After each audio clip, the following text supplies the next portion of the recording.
Hola chicos, bien, voy a explicar la actividad número 2, donde ustedes ya tienen que empezar a hacer retratos.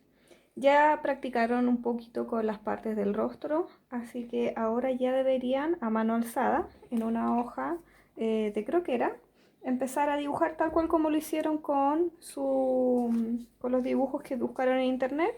Ponen una fotografía en el computador, por ejemplo, de algún familiar, o si lo tienen enfrente, mejor aún, y hacen en una hoja de croquera dos retratos diferentes de dos personas, de dos familiares, ¿ya? La segunda parte es la que me interesa explicar más en detalles, porque esta es solamente observando. Tienen que hacer un autorretrato. Para eso, escojan una fotografía de ustedes, ojalá no de cuando eran chicos, ojalá de hace un año atrás como máximo. En el caso mío, yo encontré una fotografía, la imprimí para hacer más fácil el dibujo y les voy a explicar a qué me refiero cuando puse en el trabajo esta imagen con rayitas, con líneas y aquí al ladito les expliqué. Voy a explicar todo este proceso paso a paso.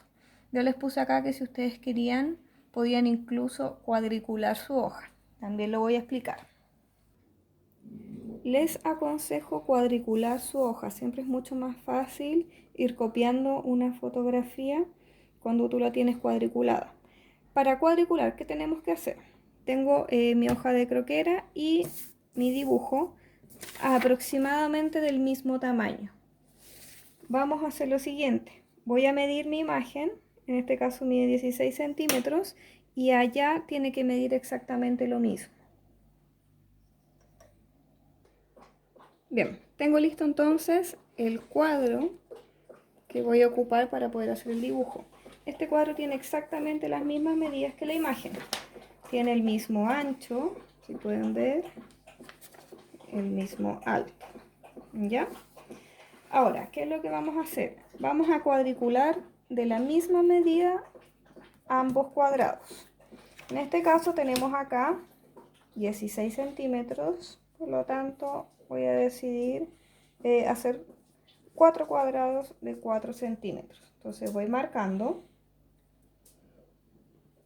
y voy a ir cuadriculando esta imagen de tal forma que me queden los mismos cuadraditos acá y acá. Entonces acá también voy a hacer los mismos 4 cuadraditos. 1, 2, 3 y 4.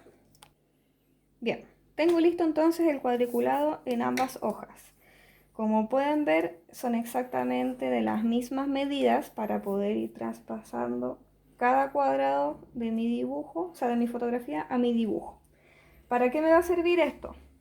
Para que yo pueda irme guiando con cada margen que yo tengo en cada cuadrito, voy a saber de dónde hasta dónde tengo que dibujar.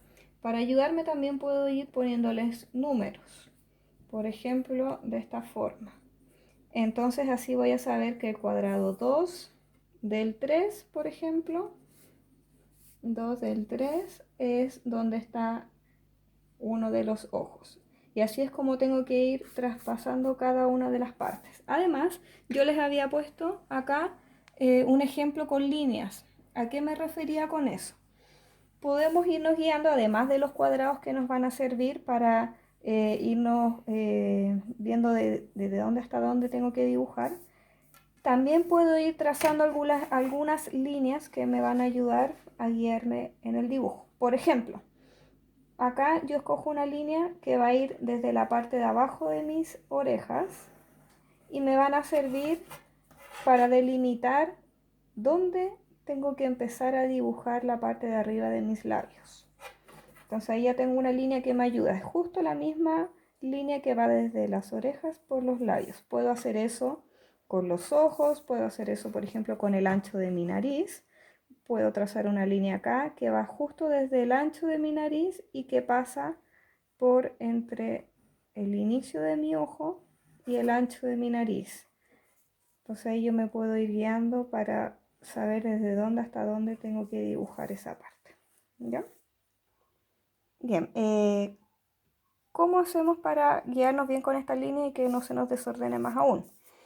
Por ejemplo, con esta línea que tenemos acá entre los ojos, ya puedo sacar una medida y decir que entre ojo y ojo hay 2,5 centímetros. Entonces eso después yo lo puedo llevar allá al cuadro, a la cuadrícula que hice, y puedo sacar la misma medida.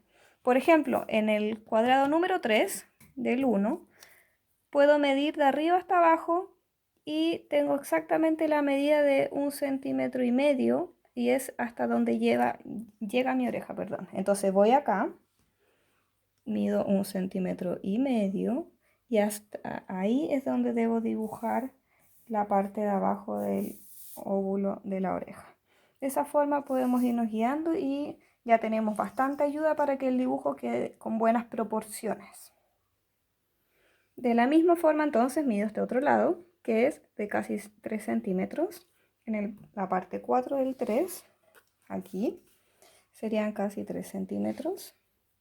Y entonces ahí puedo trazar la misma línea que tengo allá. Y me quedaría exactamente la misma línea y ahí entonces yo sé que justo en la mitad, justo acá, está la parte de mis labios donde yo puedo empezar a dibujar. Y es así como ya, como les decía, tenemos bastante ayuda para poder dibujar de manera proporcionada y sin que se deforme también la parte del rostro. Bien, ahora, una vez que tengan listo su dibujo, lo ideal es que ustedes le puedan hacer las luces y las sombras a su dibujo para poder dar la sensación de volumen. ¿Cómo hacemos eso? Voy a hacer una pequeña demostración, por ejemplo, de cómo un círculo lo podemos transformar en una esfera solo haciéndole luz y sombra. Tengo acá un pequeño dibujo que se puede llevar a cualquier parte del rostro como ejemplo. Puede ser, por ejemplo, la mejilla, la nariz, el rostro completo. Siempre hay partes que tienen luces y sombras. Si tuviéramos una esfera y supusiéramos que desde acá viene la luz, por ejemplo, acá en la mejilla, desde acá viene la luz, acá también tenemos un poco de luz en algunas partes. ¿Cómo hacemos la sombra? Tenemos dos opciones. Podemos ir haciendo pequeñas rayitas que van a ir de a poquito adelgazándose a medida que vaya acercándose a la luz. Y podemos hacerlo con la técnica del achurado que se llama, que uno hace líneas para un lado y en la otra dirección. De esta forma. Y vamos dando la sensación de luz y sombra. A medida que nos acercamos a la luz, vamos haciendo las líneas cada vez más débiles, más delgaditas, que ya casi ni se noten. La otra forma que tenemos es hacer el círculo en este caso y simplemente ir pintando. De la misma forma, como dije anteriormente, las partes más oscuras lo hacemos con el lápiz cada vez más cargado y a medida que nos acercamos a la luz lo vamos haciendo de manera cada vez más suave. Yo les aconsejé ahí que ustedes buscaran algunos videos en YouTube de cómo poder hacer luz y sombra, pero básicamente esto es. Bien, con estos consejos entonces de cómo van a cuadricular su dibujo y cómo van a hacer luz y sombra, deberían obtener un muy buen retrato como trabajo final. Así que les dejo ese desafío y espero entonces los trabajos que me los envíen.